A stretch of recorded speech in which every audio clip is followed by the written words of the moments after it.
Good morning from Sacred Space at Titania's Realm. It's 11:43 a.m., almost midday, on the 13th of October 2023.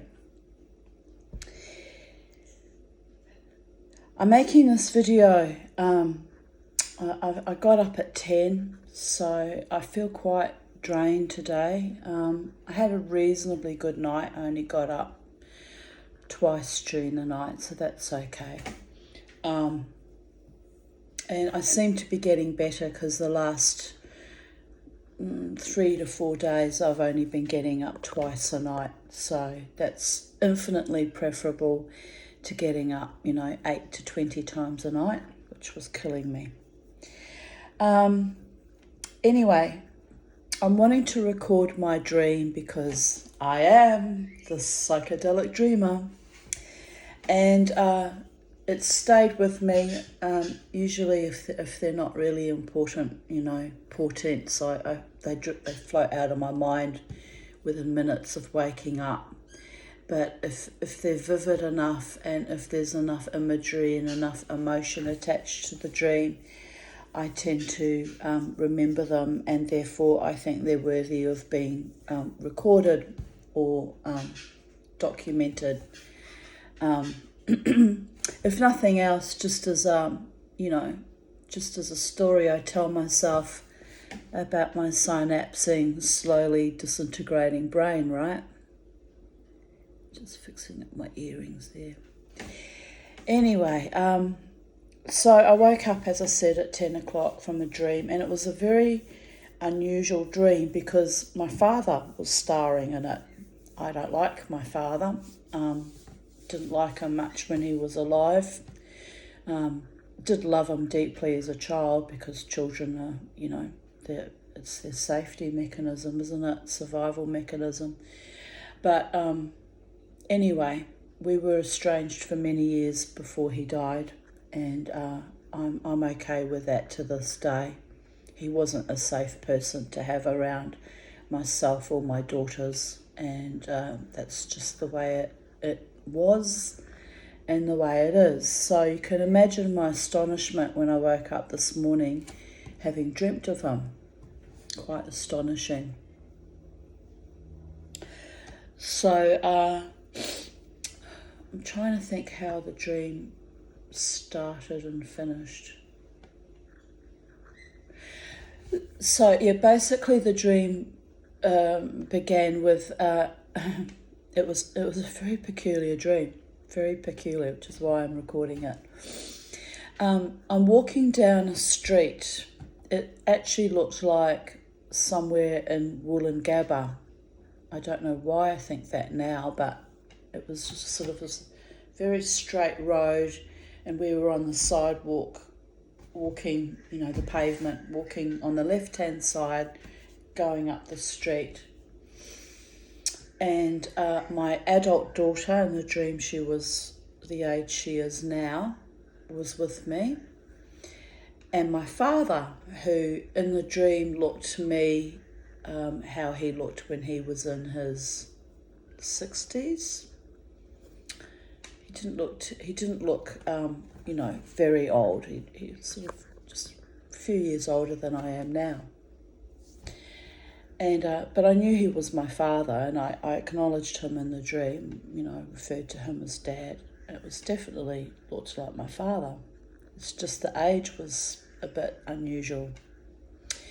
And if you know anything about the spirit world and spirit visitors coming to you in visions or in dreams, or in, I guess, hallucination type situations, spirits usually appear to you at the time that they believed was the prime of their life.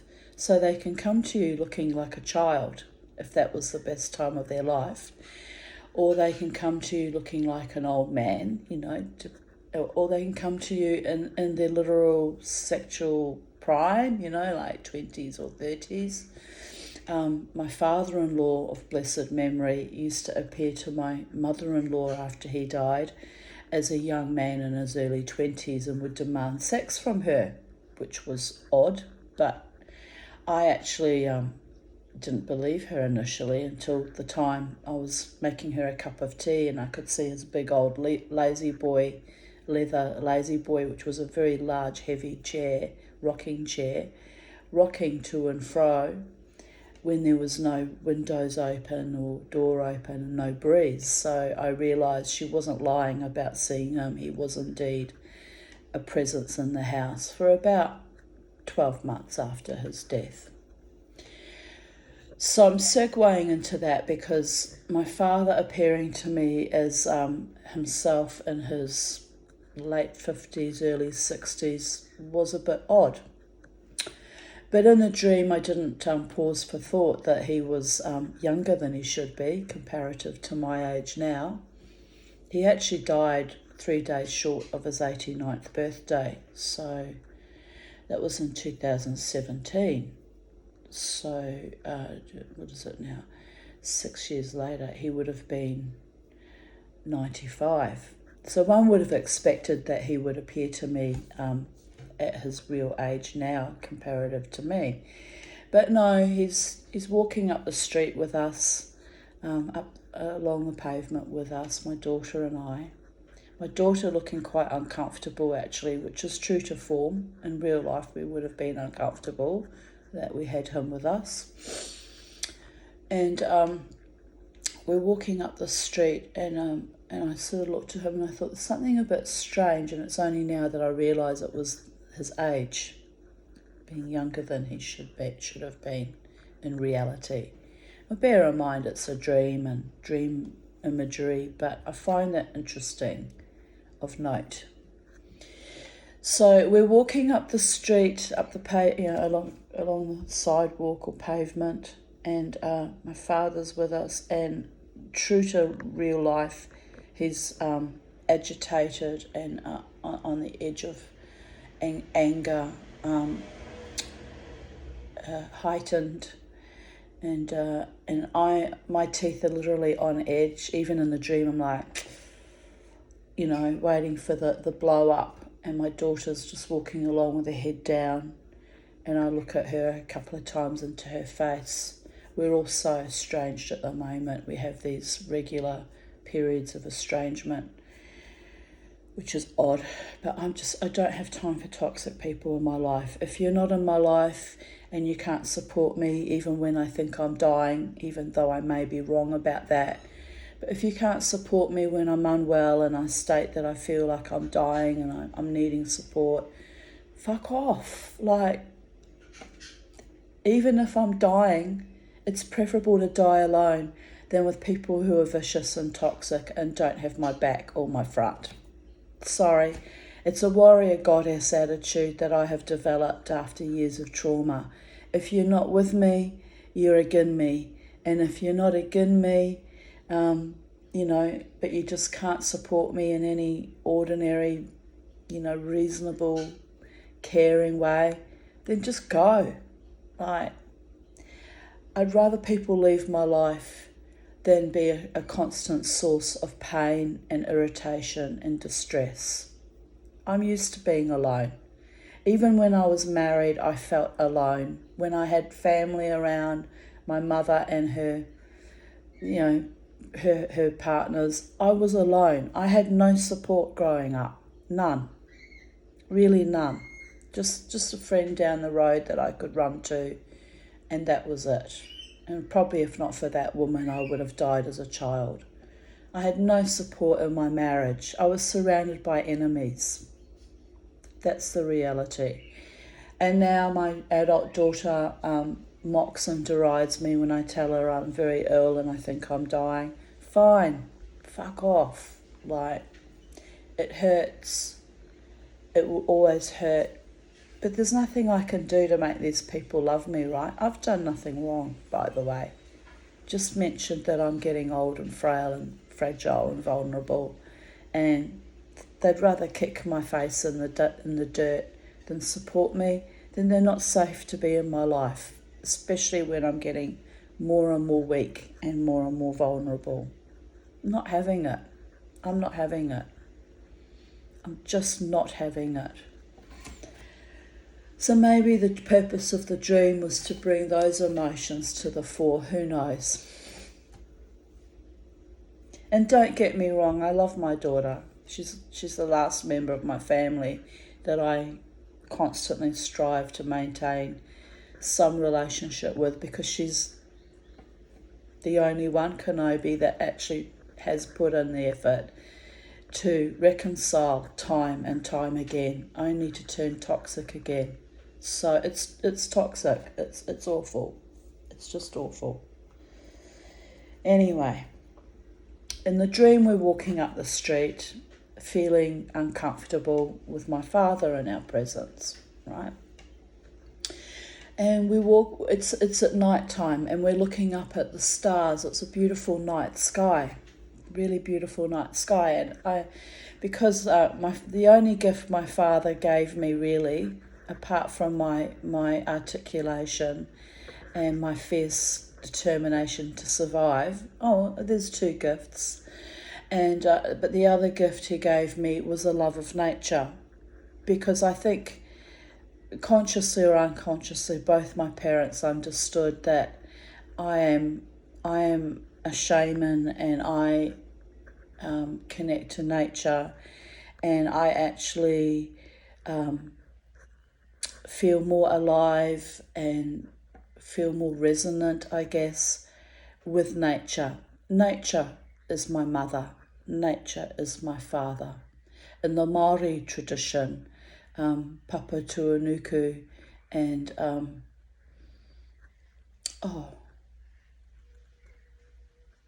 I've forgotten the Māori word. Father Sky and Mother Earth, right?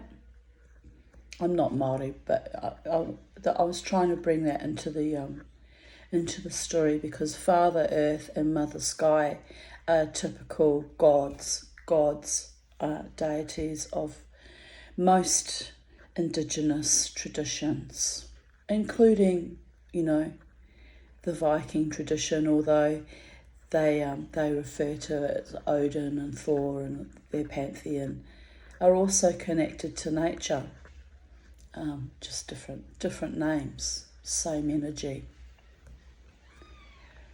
So anyway, we're looking up at this beautiful night sky, and I'm walking very slowly, which tells me that I wasn't feeling well even in the dream state, lumbering along, and Crystal sort of throwing me sideways glances, because it irritates her when I'm slow of walking and ill. It's an irritant to her. But she's in the dream, she's being patient, waiting for me to catch up. And she's also observing me looking at my father, who's walking a few paces ahead with circumspection and wariness, because he was so fucking unstable that I'm literally in the dream state, true to real life, waiting for the other shoe to fall, right?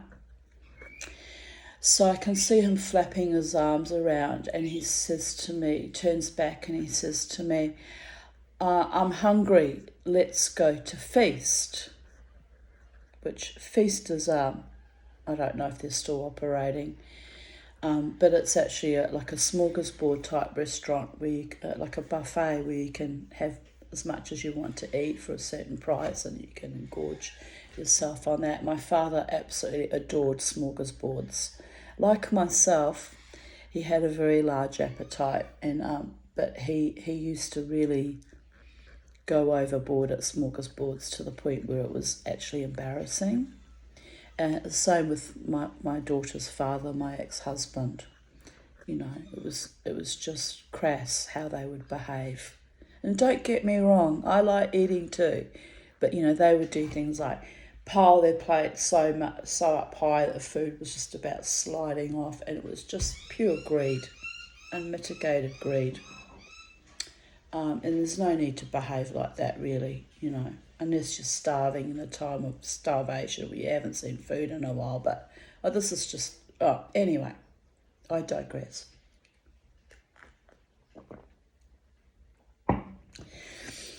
So he turns to me and says to me, let's go to feast. And I looked at Crystal, and she nodded. She said, yeah, I'm hungry too. That would be nice, Mummy. And I'm running through my head if I have enough money to pay for all our meals.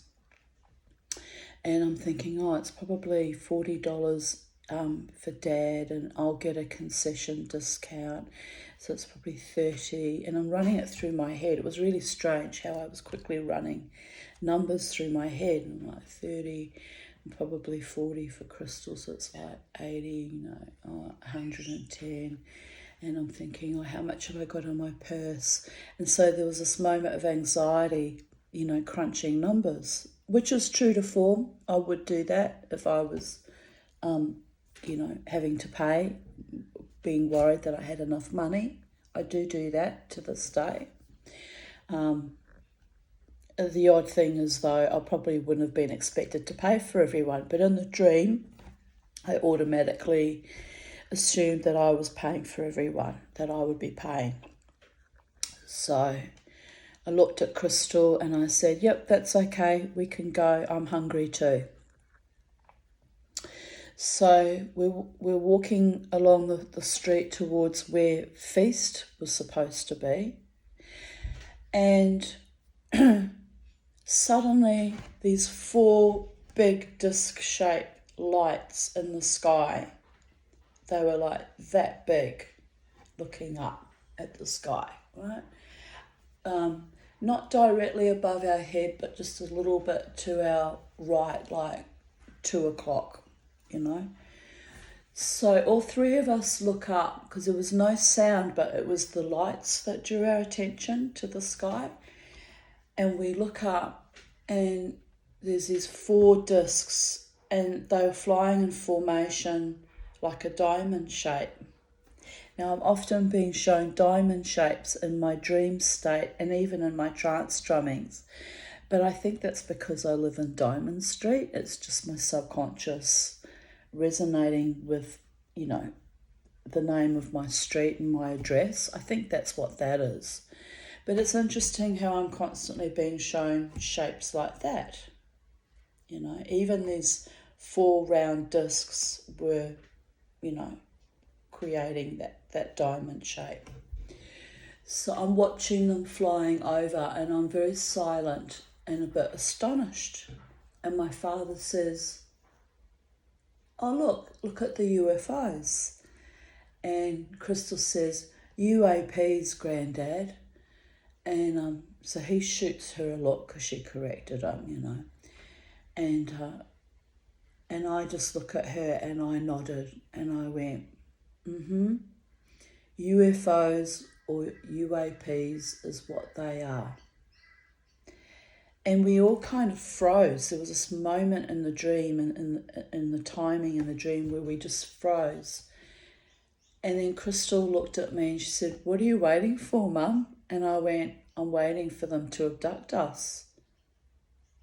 I said, they're right overhead. Like, it would be so easy for them to literally beam us up, Scotty. And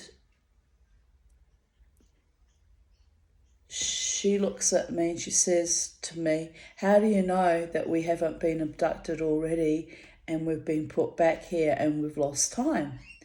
And I said, well, this is true. That does happen, actually. I said, maybe we have, and, we've had our memory blocked.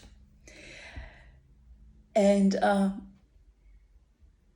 by this stage, we look up and the UAP UFOs are gone, right? And I look at Crystal and I said, how do we know they're not our military, reverse engineered?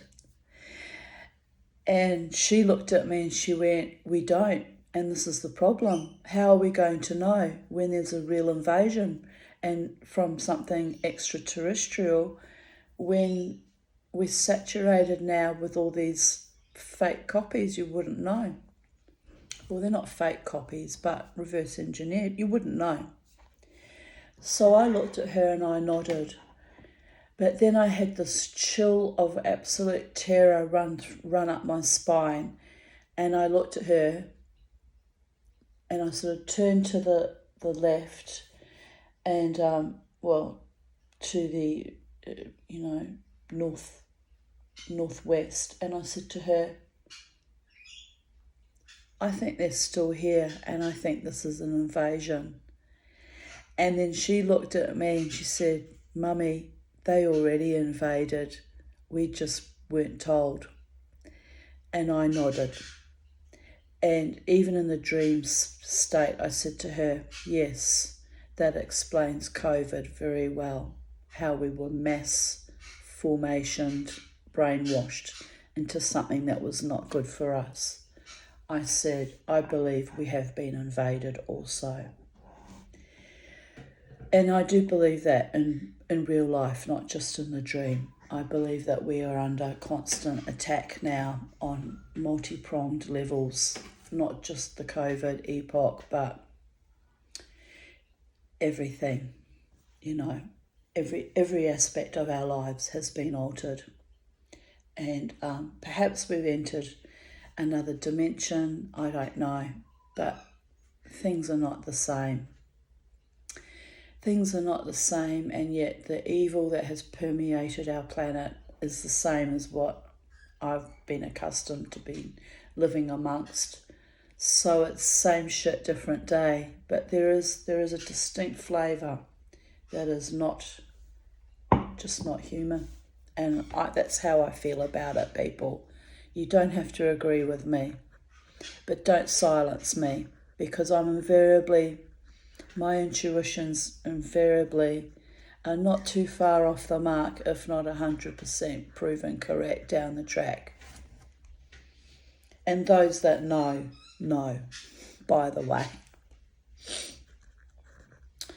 So anyway, I'm continuing on. We're walking up the street and we're discussing that it could be reverse engineered craft, it could be alien.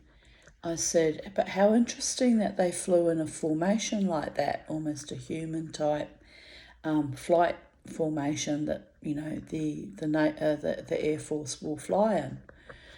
I said,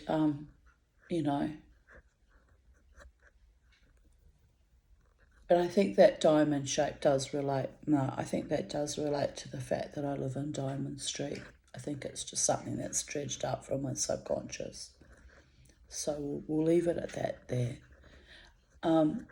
Anyway, we keep walking and we come to a building that was it's nighttime and it's not well lit, which was unusual for something that's meant to be a smorgasbord restaurant. And I hesitate to go in, and Dad said, come on, we're at feast and I'm hungry. And so I nodded. It's always better to feed the hangry beast that runs through our bloodlines. My daughter has a hangry beast too. And so feed them and mellow them the fuck out before there's anarchy and chaos, thought I. So we go into this building and I look at Crystal and she looks at me, and Dad, without even looking back at us, starts descending this staircase. It's quite a long staircase, fairly wide staircase. Thinking about it, it looks a bit like the staircase when I go down to the parking building at the Uptown parking building that used to be called Myer Centre. So that could be from my subconscious too.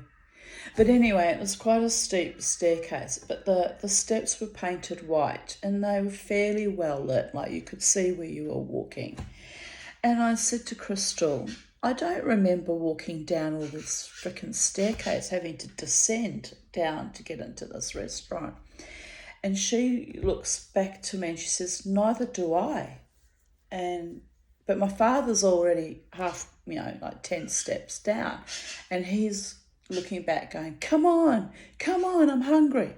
And I'm like, oh, for the love of God, why am I with this man? Oh, God, why did he spawn me? Like, why? This is just my idea of hell, which is true to how I would really feel in real life if he was around me now and still alive.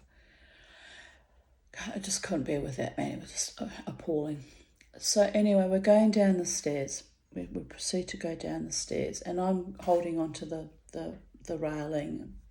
holding on very carefully, lumbering down the stairs, lest I fall. And Crystal sort of walking beside me, keeping pace, which was nice of her. And so we get down, we had to go down and then to a landing and then go down more stairs. So we went down like 3 flights of stairs. And I'm looking at Crystal, I said, is this even right? Why all these stairs? And she's like, I don't know, Mum, but let's just go, I'm hungry. So it's a subterranean, represents going downstairs. It represents going down into your subconscious, right? It's the subterranean, the underworld, the underground part in the archetype of mythology, philosophy. It represents your subconscious. So, and me struggling to descend. So we get down, finally we're in front of the restaurant, which is now well lit. It's like, bingo, you found us, right? Ding! And so I'm looking at my daughter and I was like, you'd think they would have lit up the outside a bit more so people knew where it was. And she just shrugged, So then we go in and, the dream didn't actually show us actually going and eating at the restaurant. It just showed us making the descent and then finding the front of the restaurant and reaching our destination. And we could look in, could see all the food, the bain marie full of food. And so it didn't actually, I don't remember. I don't think it showed us sitting down and going and get plates and eating.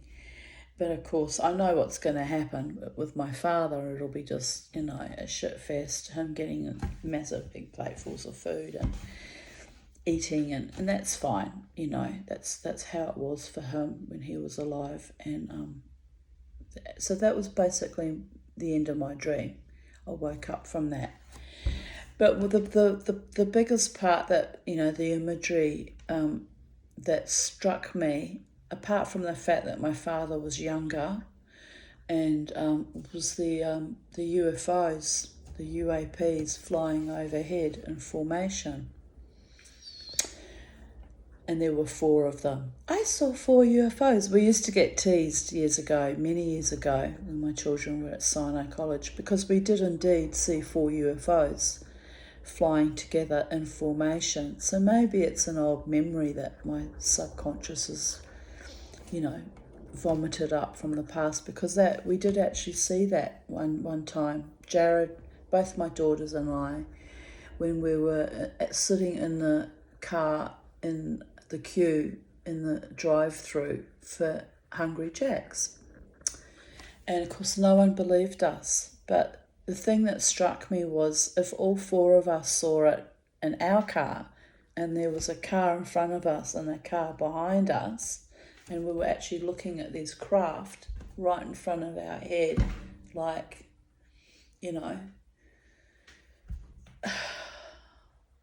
up just above, the skylight, the building lines, actually not that far above our heads, really, when I think about it. Anyway, if we saw it, there had to have been other people that saw it, or they were in denial and thought they were dreaming, or I don't know how you could justify seeing something like that and being in denial about it, because we all saw it. So perhaps it's a reminder of that, of I saw 4 UFOs, but they weren't the only UFOs we've seen either. Jared, when he was living near me at Coorparoo, which is the next suburb over, he used to regularly, I was with him a couple of times when we saw a UFO in the night sky when we were walking the dog, his little dog and my little dog. So,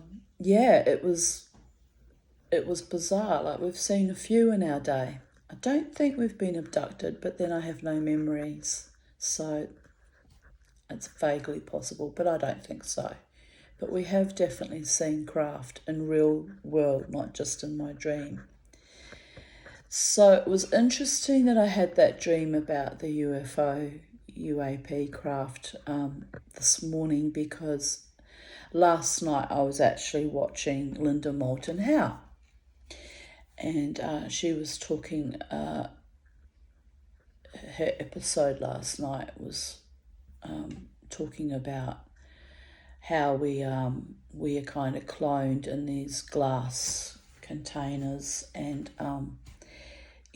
our DNA or our physical bodies are copied and then used as vehicles or vessels for intelligences when they come to Earth, copy our bodies, right? Which is a bit confronting. And that we are used for, breeding purposes, our sperm and our egg. And I've heard all this before, of course. I've read extensively about it.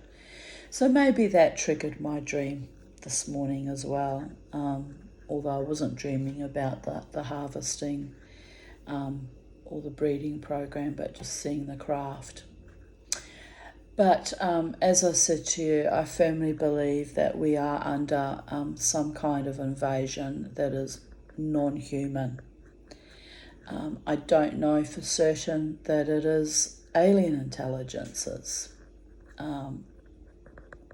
I don't know if it's AI influenced or demonic or non-human, but I know, I can't prove, no one can, but I know that we have never been alone on planet Earth as the only species, the only intelligent life forms, and that we have been, to a large degree, micromanaged, genetically altered, and to a certain degree farmed.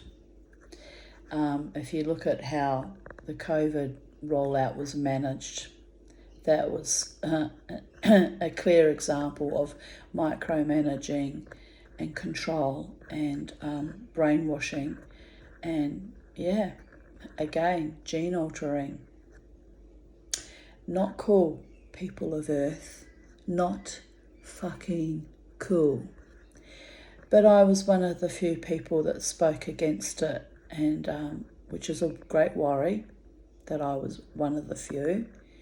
But gradually, planet Earth, Earthlings are waking up now, seeing how we've been lied to and manipulated and managed in a not very nice way. So that's my video. I don't know what's coming in the future, but interestingly, my friend Lynn just gave me a telescope recently, which I've not taken out and looked at the sky with. And she also gave me a wonderful pair of binoculars that she bought, very cheap in a second-hand shop, brand new, not used binoculars. So I have some tools to go out and search the night sky with. So on a nice, warm, sunny night, perfect time now, I should be getting myself out there at night and, checking out our skies. And sometimes you see things like that with your naked eye, and sometimes you intuit them. It's not always a physical manifestation, but a spiritual one. I find in my own experience anyway, that I sense the presence of something not human around more than witness with my own eyes. So, yes, it's all very interesting, and I'll be watching the skies, but also watching what's going on my planet. Rather helplessly wringing my hands. We have the current Israeli-Palestinian, Israel-Hamas war, which is awful beyond words, and wringing my hands to what next. Depopulating control drama will be manifesting on our planet. And I'll be watching as helplessly as every other ordinary citizen on planet Earth. But I want you to remember, none of us are truly ordinary. We are extraordinary. And we have the power to say no. We have the power to align ourselves with the gods, the benevolent, loving, protective of our planet gods. And to keep that channel of communication as clear and as open as possible, using our heart-mind confluence, I guess, integration. So I adjure you to pray or meditate or communicate as much as possible with your own heart and soul. If you're not a religious person, not everyone is, not everyone believes in God or gods. I get it. It's confronting. But I adjure you to communicate with, in that case, that part of you that is heart-centered and intuitive and knows without knowing, and that speaks to you in the still, quiet voice within you. Sometimes yells at you too if you're not listening. I've had that experience too. That guides you like a beacon to your destiny and to your purpose in life, which is always to honour truth and human decency and love. And whether it comes from an external force, the force is with us, or your internal knowing soul beingness, isness, is completely up to you and how you integrate your spirit and your life force. But for me, I get much value and guidance by staying in a state of power, connected to the Holy One in all manifestations, including the intradimensional and extra-dimensional entities. I haven't fully opened to them yet, but they do surround me from time to time in times of great travail and great horror and great danger. And they reminded me recently, the ultra-dimensionals, the angels, that when in danger to call upon them and that they would be there for me in a millisecond. And I know from previous experiences that to be true. I need to trust in that relationship more than ever in these dark and dangerous, fetid times. I stopped in recent years asking for assistance from angels because I felt it was, hubris and vanity, and that God and the higher dimensional ones had far more important things to do to manage not just this planet but all life forms on all universes than worry about little old me, right?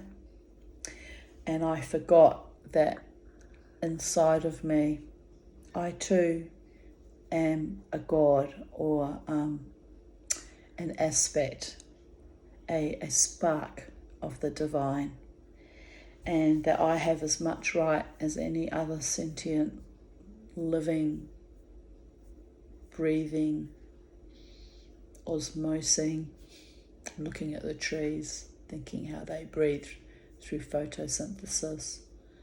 I have as much right as any other life form to ask and receive the assistance that I need in a time of danger. So I'm cognizant of that I must resume putting my faith in the extra and ultra terrestrials and interdimensionals, because I've let that lapse in recent years, and basically because I was striving to, fight against a COVID epoch that was so multi-pronged that I felt that I was quite alone, and forgot that there are bigger things at play, far, far bigger things at play than our ordinary, trivial, physical lives on planet Earth. But it's perfectly natural, to want to survive and thrive in our physical Earth suits, gifted to us as multi-layered coats, psychedelic coats, technicolor coats, like Joseph's dream. So honor your God and Goddess, your spirit, your soul within, and keep that relationship with a higher power, whether it be your own logic or your own life force. I just keep coming back to life force. Honor that life force. It's powerful, it's yours, and it's gifted to you for a reason. Learn how to drive it, fly with it, dance with it, make love with it, hold it precious. It's sacred and it's holy and it's yours. Don't give in on life and don't give up on life. Life will teach you, life will guide you, and in the end, the great nurse, death, will hold you just as sacred as life has done. It's all part of, eternity. So, much love to you all. That's my dreams from today. I'll be back with my readings from today's journaling. There were some interesting journal entries yesterday too, but I was too tired, I couldn't be bothered. But I'll be back with today's. Some interesting insights are in there as well. God's bless, life bless, love bless, you, me, us all. From Sacred Space at Titania's Realm.